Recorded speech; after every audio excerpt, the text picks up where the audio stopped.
Setiap perusahaan melakukan pengeluaran kas untuk membeli bahan baku, perlengkapan, dan jasa dari pemasok. Rangkaian aktivitas ini disebut siklus pengeluaran atau expenditure cycle. Siklus pengeluaran yang tidak dikelola dengan baik beresiko menimbulkan pemborosan, kecurangan atau fraud, dan ketidakakuratan pencatatan utang dagang. PT Integrak Indo Kabinet sebagai produsen furniture kayu berskala ekspor di Sidoarjo membutuhkan pengendalian pengeluaran kas yang kuat untuk mendukung rantai pasok bahan baku yang kompleks. Jadi, mengapa siklus pengeluaran itu penting? Karena untuk menjaga akurasi pencatatan utang dagang, mencegah pembayaran ganda atau fiktif, menjamin kelangsungan pasokan bahan baku, dan mendukung efisiensi kas perusahaan. Pengertian dan 4 aktivitas utama siklus pengeluaran. Apa sih siklus pengeluaran atau expenditure cycle? Siklus pengeluaran atau expenditure cycle merupakan rangkaian aktivitas bisnis yang berhubungan dengan pembelian dan pembayaran barang atau jasa. Dimulai dari identifikasi kebutuhan, pemesanan, penerimaan barang, sampai pencatatan persediaan. Dan menurut Ramli dan Steinberg, siklus ini berkaitan dengan perolehan barang atau jasa dari pihak lain, serta pelunasan kewajiban yang timbul dari perolehan tersebut. Subsistem utamanya meliputi sistem pembelian, pengeluaran kas, penggajian, dan pencatatan aset. Tujuan utamanya adalah memastikan perusahaan hanya membayar barang atau jasa yang benar-benar dipesan dan diterima sesuai spesifikasi, sehingga risiko kesalahan pencatatan dan kecurangan bisa diminimalkan. Nah, ada 4 aktivitas utama dalam siklus pengeluaran loh. Yang pertama, permintaan pembelian, yaitu mengidentifikasi kebutuhan barang atau jasa dan meminta penawaran dari calon pemasok. Dan yang kedua, pemesanan ke pemasok, memilih pemasok dan menerbitkan surat pesanan atau purchase order. Dan yang ketiga, penerimaan barang, memverifikasi kuantitas dan kualitas barang yang akan dikirim, lalu dicocokkan dengan dokumen pesanan. Lalu dan yang keempat adalah pembayaran, yaitu mencatat utang dagang dan melakukan pembayaran kepada pemasok. Nah, keempat aktivitas ini melibatkan berbagai fungsi seperti gudang, pembelian, penerimaan barang, utang dagang, keuangan, dan akuntansi. Pemisahan tugas antar fungsi ini sebagai bentuk pengendalian internal untuk mencegah penyalahgunaan aset perusahaan. Dokumen dan pengendalian internal. Pada siklus pengeluaran, dokumen sendiri berfungsi sebagai jejak audit atau audit trail, yaitu yang pertama untuk daftar kebutuhan barang, yang kedua untuk surat pesanan, yang ketiga untuk laporan penerimaan barang, yang keempat untuk faktur, yang kelima untuk surat perintah bayar, yang keenam untuk bukti transfer, yang ketujuh jurnal, dan yang terakhir laporan pengeluaran kas. Prinsip kunci yaitu pencocokan 3 arah atau yang bisa disebut three-way match. Yang pertama yaitu surat pesanan. Surat pesanan sendiri yaitu berupa dokumen resmi pemesanan barang atau jasa ke pemasok. Yang kedua yaitu ada laporan penerimaan barang. Laporan penerimaan barang ini yaitu berupa bukti verifikasi kualitas dan kuantitas barang yang diterima. Yang ketiga yaitu faktor pemasok. Faktor pemasok ini yaitu berupa klaim tagihan atau kewajiban pembayaran dari pemasok.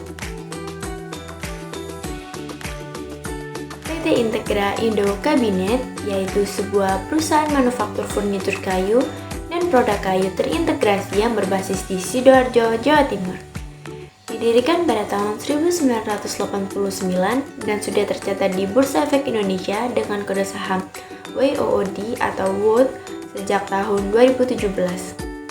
Alamat kantor, pusat, dan pabriknya sendiri yaitu terletak di Jalan Raya Betru nomor 678, Kecamatan Sedati, Kabupaten Sidoarjo, Jawa Timur dengan kode pos 61253. Mayoritas produknya akan diekspor ke Amerika Serikat, Eropa, dan juga Asia.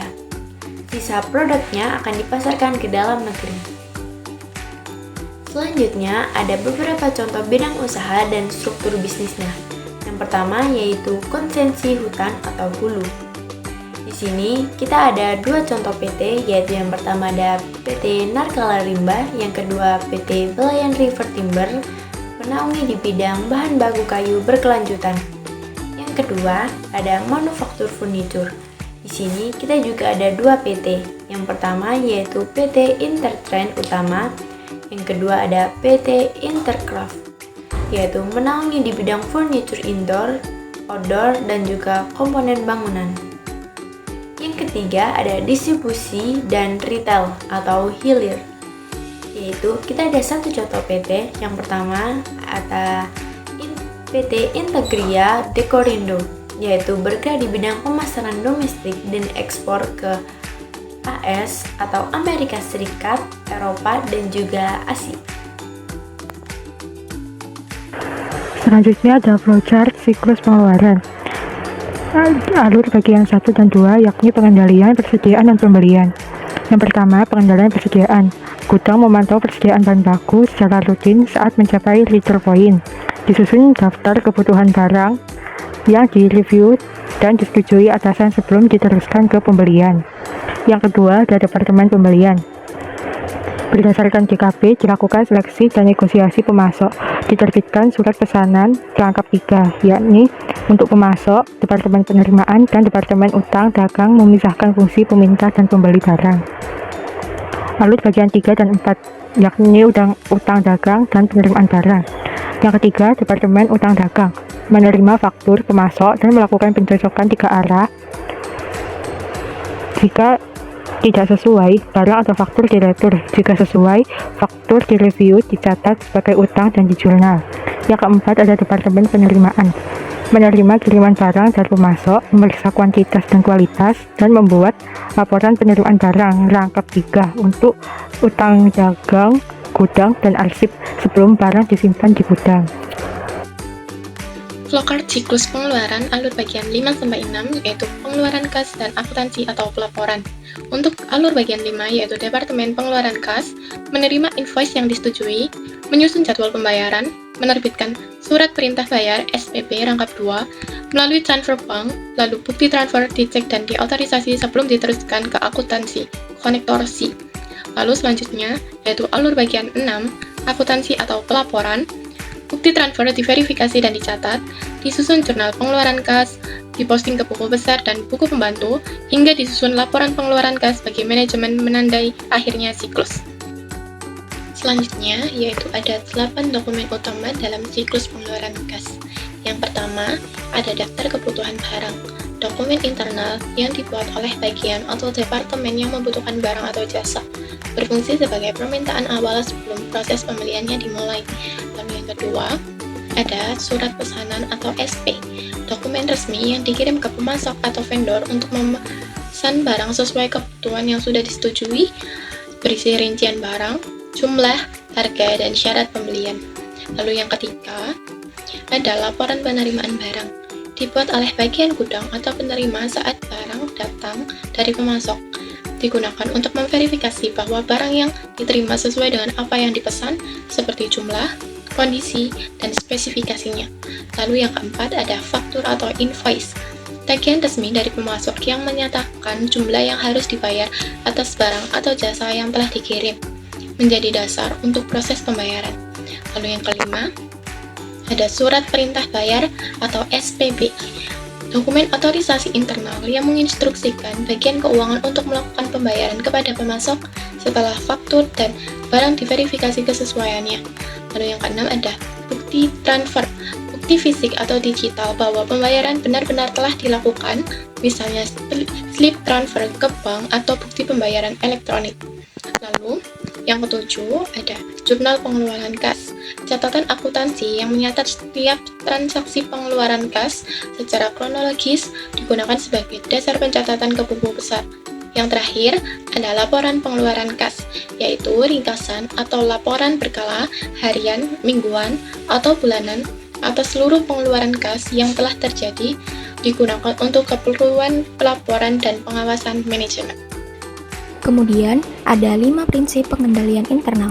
Yang pertama, pemisahan fungsi antara gudang, pembelian, penerimaan, utang, kas, dan akuntansi. Yang kedua, pencocokkan 3 arah, SP, GR, dan faktur sebelum pembayaran. Yang ketiga yaitu otorisasi berjenjang, yaitu approval, DKB, faktur, SPB, hingga bukti transfer.